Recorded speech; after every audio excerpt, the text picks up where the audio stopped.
yung isa ko. Ayan. Okay.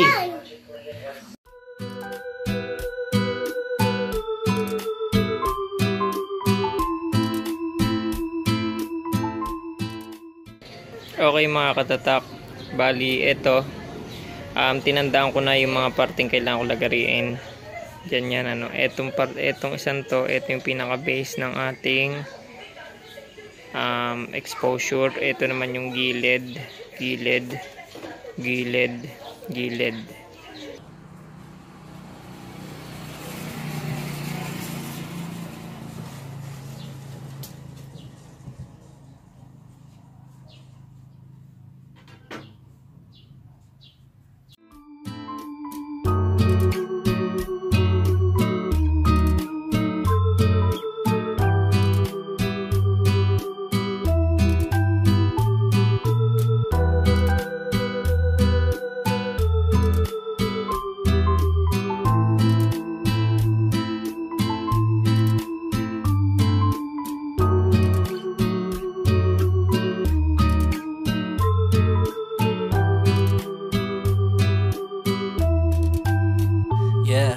Diyos ko ay sariwa, habang nagbibilang ng cash, Okay mga katatak, no? Bali, ito yung ating panggilid. Yung dalawang maikli. Kasi ito yung dalawang mahaba. Yan. Ito naman yung pinakailalim natin kung saan natin ididikit yung mga ilaw. Ngayon, a-assemble na natin to. Bali, ang gagawin ko mga katatak is itutornilyo ko siya ng black screw. Unahin muna natin dito sa ilalim. Unahin natin mga ilalim na to. Tornilyo natin ganyan. Tapos yung kabilang side panel naman. Okay. Okay mga katatak, no? Bali, ito yung long side panel natin. Ang size niya is 26.5 inches. Ang haba niya, itong dalawa. Tapos ang height naman niya is 12 inches. 12 inches height niya. Yan yung ginawa nating side panel. Tapos ang gagawin ko ngayon dito, mamarkahan ko mula sa 12 inches. Mamarkahan ko papuntang 9 inches mula dito sa kulay white nating parte, no? I-mark ko yung sa 9 inches niya.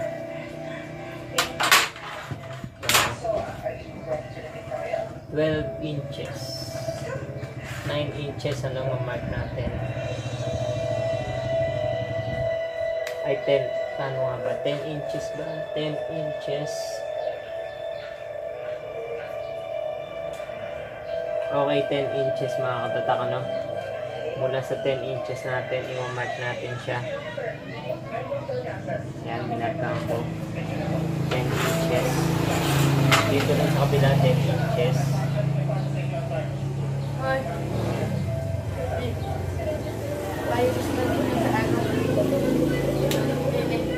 Yan, no? 10 inches, ano? Tatapatin natin ngayon yung dalawang minark natin na 10 inches para mag-weight natin.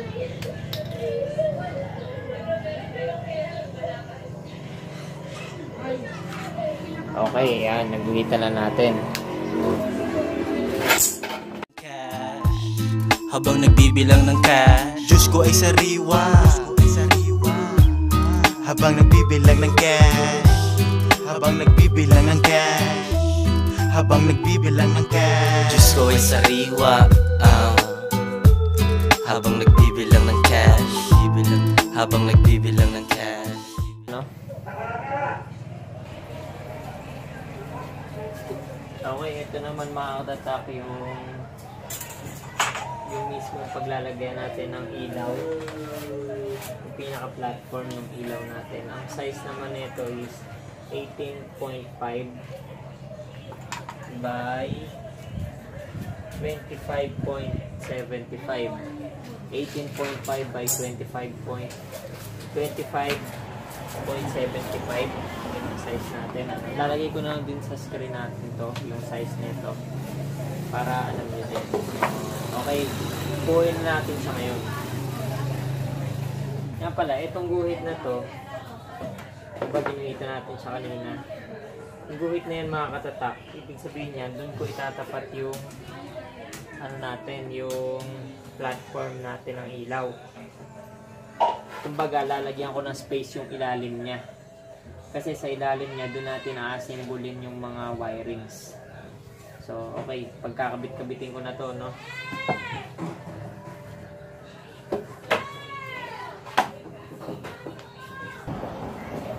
Okay mga katatak na bali, gagamit tayo ng ito, black screw.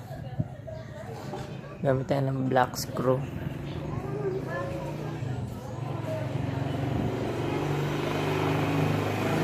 Basta ito black screw, 1 inch. 1 inch siya. I-screw natin siya ngayon dun sa katapat ng linya na ginawa natin. So, paano ba ma-screw ng tama ito? Ito, screw natin yung dalawang gilid muna. Hanggang sa mapalitaw natin doon sa linya. Babaon natin hanggang lumitaw doon sa linya.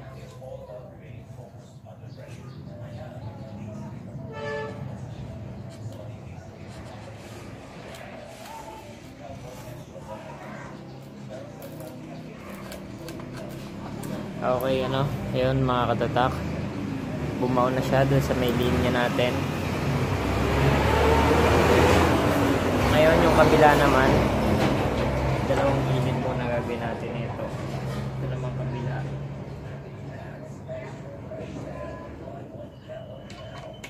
Dapat tatapat dun to sa guhit natin, no? Kaya nabalan tumansya kung paano nyo mapatatapat. Basta ako, ito, tinapat ko lang siya. Siguro naman tatapat natin ng maganda. Okay, tumapat na doon mga katatak, na. Bali. Okay, teka. Ulitin natin. Kasi pala doon sa ilalim to ng guhit. Ulitin natin, ano, sa ilalim dapat ng guhit papasok tong tornilyo natin. Dapat nandun siya sa ilalim kasi itatapat natin yung pinaka ibabaw ng platform, pinaka ibabaw na surface ng platform dun sa guhit. Kumbaga magiging distansya ng platform natin mula sa salamin hanggang dun sa platform niya is 10 inches. Dahil 10 inches yung sinukat natin, diba? Yun, ganun dapat. Dahil gusto ko lang ito mga tataka.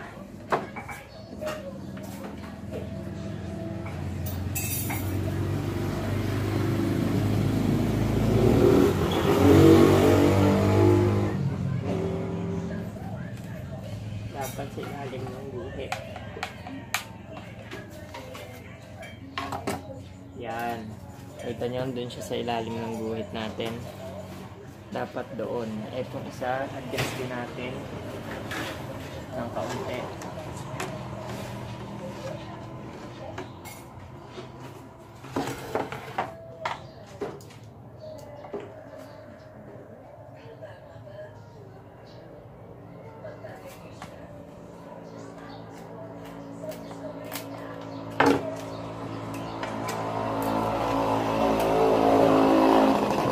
Okay, no?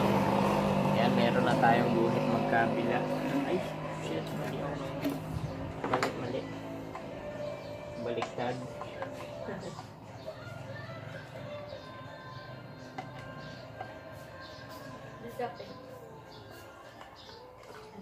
Ito, no? Yan. Okay, nandun na din sa ilalim ng guhit natin. Ngayon, i-assemble natin ito dito. Assemble natin. Sabi ko nga sa inyo, dapat itong board natin sakto siya sa guhit.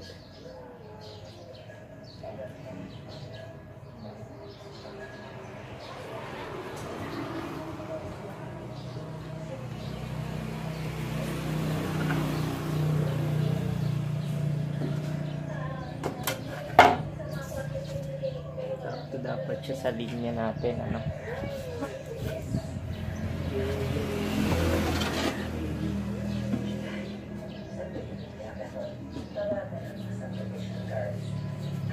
Parang meron akong maling nagawa.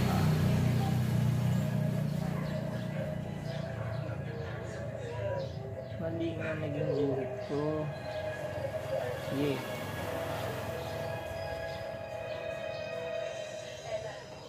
Okay, secure na muna natin itong isa.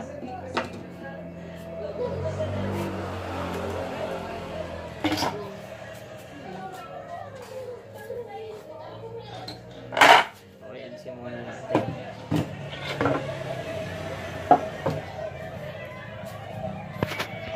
Yung mga tatak, bali yung mahabang panel natin, nagkamali ako ng naging sukat, kaya po babawasan pa natin siya. Nagkamali ako, dapat pala kasukat siya nung platform na pagkakabitan natin ng ilaw. Medyo nalito ko doon, kaya ikakat pa ulit natin siya. So babalikan ko na lang kayo pag nakat ko na. Alright, okay mga tatak, ito yung long panel natin, long side panel. Inayos ko na yung sukat nito. Ang naging final na sukat natin is 25.75 by 12. Kaparehas siya ng haba ng ating platform ng ilaw na 25.75. I-attach na natin to dun sa ating panel, sa ano ng ilaw natin, sa platform ng ilaw. Habang nagbibilang ng cash, Diyos ko ay sariwa. Habang nagbibilang ng cash, habang nagbibilang ng cash, habang nagbibilang ng cash. It's all about the money, 2 joints parang mafia. Kotse ko ay lowered, bitches ko ay masaya. Tropa ko mapera, lahat kumakain. Gagawa ng money, kahit umagahin. Forma ay malinis, amoy mo aking pabango. Old school na Toyota, naiinggit. Yan. Kita nyo ba? Basta i-align ko na lang muna.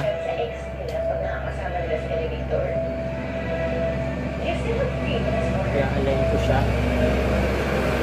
Okay, naka-align siya. Yung papa mo, pera nakagoma, di ka siya sa wallet. Dami akong haters, alam ko kung bakit. Kasi nagagawa ko, yung di nila kaya. Magagawa nila pero kailangan pa ng daya. Easy lang si Boogie, di pinapawisan. Araw-araw ang diskarte, hindi lang minsan. Gulay kinakain, Diyos ko ay sariwa. Kapit dati sa patalim kaya nahi. Bali, papakita ko sa inyo. Okay, ito yung in-screw natin, ano. Ayan siya. Yan. Kasi ito naman yung loob niya. So, kung kita nyo pa yung guhit, pero yan siya. Yan yung loob niya. Naka-screw na yan. Ngayon, ito naman kabila ang gagawin natin. Same process. Tatapat natin dun sa linya. Yan nga pala yung magiging ilalim natin, ano. Kasi sa ilalim natin na-assemblein yung mga wirings para sa ibabaw malinis, ilaw lang ang meron. Okay, assemblein ko muna, no. Panoorin nyo na lang muna.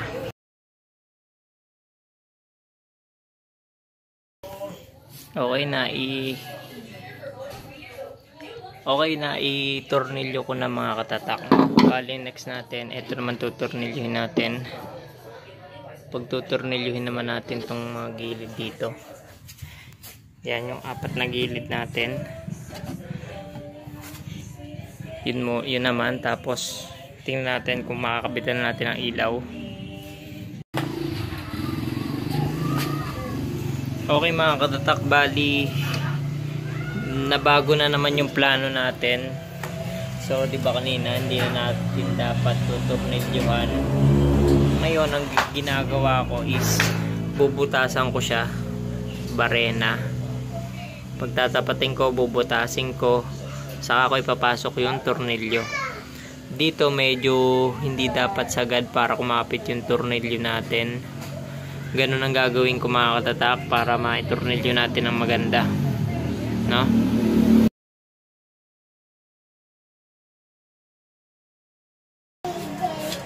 Okay mga katatak, so medyo ayos na tayo. Ngayon, subukan nating ilapat dito yung ating salamin. Kung pantay ba siya. Kunin lang muna natin, ano. Lapat natin salamin yan. Hoy boy, ano yan? Bob. Meron tayong katulong. Hi, Bob. Hi Bob. Alright. Okay mga katatak, ano. Bali ito. Sinubukan natin salamin sa kanya. At nagkaroon tayo ng konting Hi, Bob. Hi, Bob. ito. Hi, Bob. Kita ba?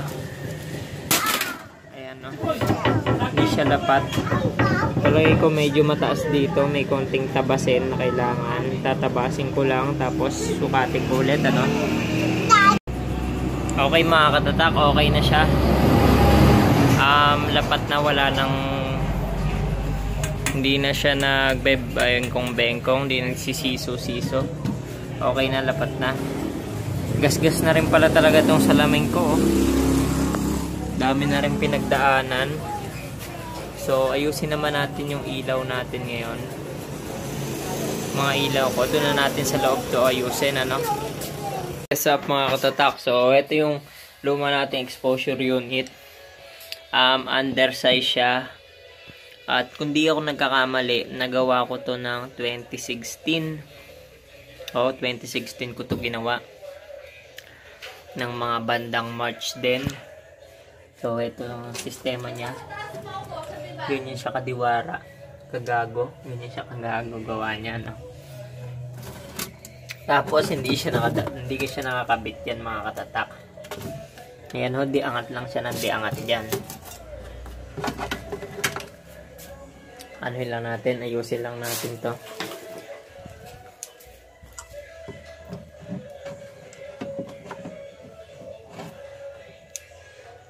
Teka.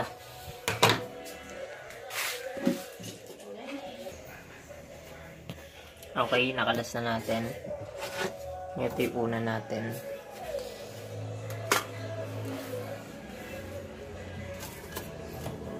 Yung mag-drive, ano? Magsanay ng mga Okay mga katatak. Bali ito.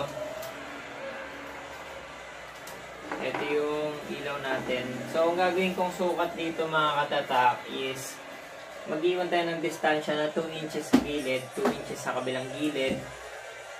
After 2 inches, doon natin lalagay position yung ilaw natin. Tapos 2 inches ulit na pagitan bawat ilaw. Kaya halos sasakto dito yon. Okay, assembly natin siya. Sa sistema yun. Pero syempre, ang gagawin natin, kasi dadali natin sa ilalim tong mga wiring niya. Dali natin sa ilalim. Dali natin sa ilalim. Ito, lagay natin sa ilalim tong mga wires niya. Baklasin ko ngayon to.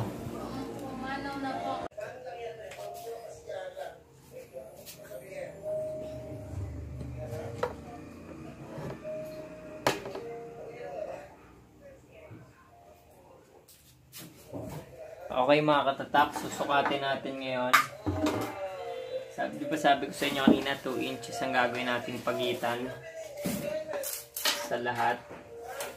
So markings lang natin yung 2 inches, no? Natin mga marka.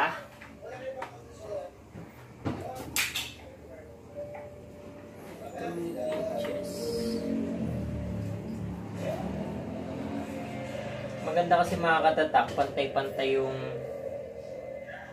distansya niya, mga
Mangyayari kasi dito mga katatak, ilalagay ko siya dito. Or pwede ko siyang ilagay dito. Sa may mismong binutas natin, pwede natin siya ilagay malapit dito. Para pag nag-a-align tayo ng design, ito ang papailawin natin. Muna, saka natin papailawin yung iba. So, ganun ang magiging sistema natin. Ngayon, subukan nating ikabit to. Pag-aralan natin paano ikabit. Ito, ikakat ko na to.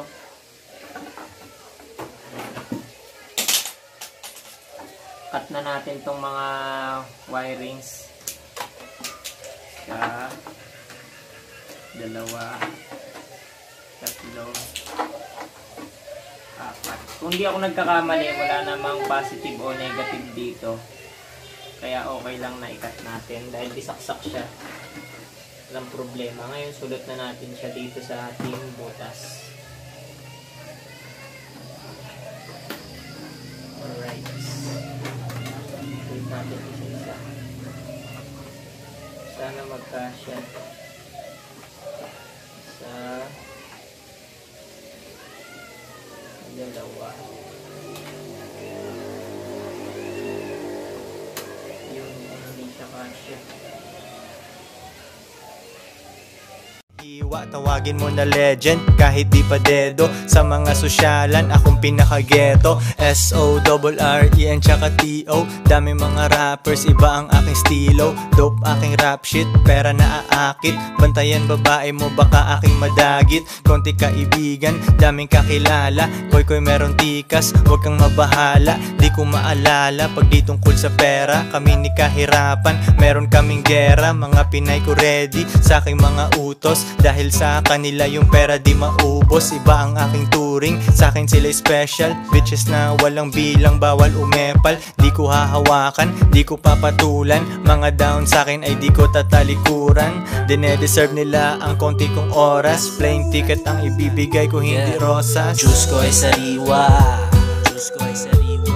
Habang nagbibilang ng cash, habang nagbibilang ng cash, habang nagbibilang ng cash. Diyos ko ay sariwa,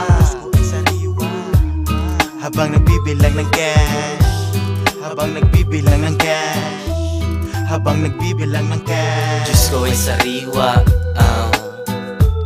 habang nagbibilang ng cash, habang nagbibilang ng cash, habang nagbibilang ng cash. Diyos ko ay sariwa, habang nagbibilang ng cash, habang nagbibilang ng cash, habang nagbibilang ng cash. Two joints parang mafia. Mafia. Mafia.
Ang lahat, yung plano umubra. Daming give up, ako lang hindi tumumba. Gagawa ng pera, bigyan mo ko ng beat. Ganto lang routine, hustle hard, tas repeat. May kwenta aking bitch, kaya siya malupit. Tamad ng baby cakes, sa akin ay delete. Hindi na nila pwede akong matikman. Kumikilos mga chicks ko, matik yan. Bumabalik sila na meron ng dala. Better get my money ho, hindi pwedeng wala. Papunta ako sa top, hindi pwedeng ma-stop. Mixtape ka. Okay mga katatak, ito yung ating wiring sa ilalim. Magulo siya. Pasensya na kayo magulo. Hindi natin naayos ng maigi. Hindi natin na well managed, pero safe naman yan. Bali, etong mga maliliit na to, pansin nyo, ito yung mga wire nung sa ilaw natin. Ganyan siya. Ayan, no? Ito siya, isang buong wire, binuka natin. Yung isang wire, pinasok natin dito. Yung isang wire, pinasok naman natin dito sa switch. Ito kasing pinasukan natin ng isang maliit na wire. Ito siya. Ito yung switch niya. Ayan siya. Yan yung switch niya. Tapos yung pinasukan naman natin dito, ito yung mismong wire na isasaksak natin. Yung isang hindi nakapasok sa switch, yung isa nakapasok sa switch. Ito naman yung switch ng isang ilaw natin, yung red light. Bali, ito, pansin nyo, ito yung isa red light natin. Nakapasok din to sa, hindi nakapasok sa switch yung isa na to. Ito naman yung nakapasok niya sa switch. Tapos ito yung lumabas. Ito din yung isang lumabas. Ito yung isang lumabas sa switch natin. So, ito naman, nakapasok naman to sa live na kuryente natin. At, yun. Ganyan lang kasimple yung sa wirings natin. Pinaghiwalay lang natin yung dalawang wire ng bawat ilaw. Tapos, pinagsama-sama natin yung tig-iisa ng bawat. Kasi 4 na ilaw, so 8 yung wire. Kinuha na natin tig-iisang wire. At pinagsama-sama natin yung bawat isa. So, naging 2. Yung 2 na yun, yung pinasok natin sa switch at pinasok natin sa walang switch. So, ito na ngayon yung pinaka main wire natin na lahat. So, ang gagawin ko naman dito ngayon mga katatak, bubutasan ko na to at lalagyan ko na ng pansaksak. Pero hindi ko na muna ipapakita sa video, basta bubutasan ko na, lagay ko ng pansaksak, tapos iti-testing na natin. Okay, what's up mga tatak? Tapos na nating ayusin yung ilalim. So, ito tayo sa ibabaw. Kapit na natin tong mga ilaw, tapos testing natin, ano. Merong bagong drop, kung di ka nag-ambag, di ka pwedeng sumama. Kumakapal ang mani, kailangan ko ng goma. Kumakapal ang mani, kailangan ko ng goma. Kailangan ko ng goma. Kailangan ko ng goma. Ey, ey, ey. Kumakapal ang mani, kailangan ko ng goma. Kailangan ko ng goma.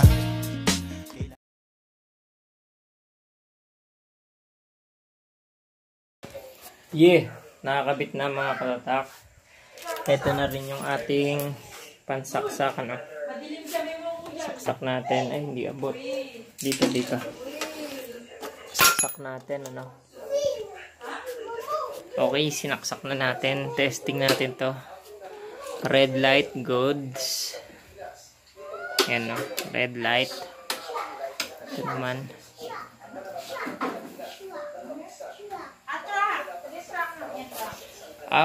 Hindi umilaw yung 2.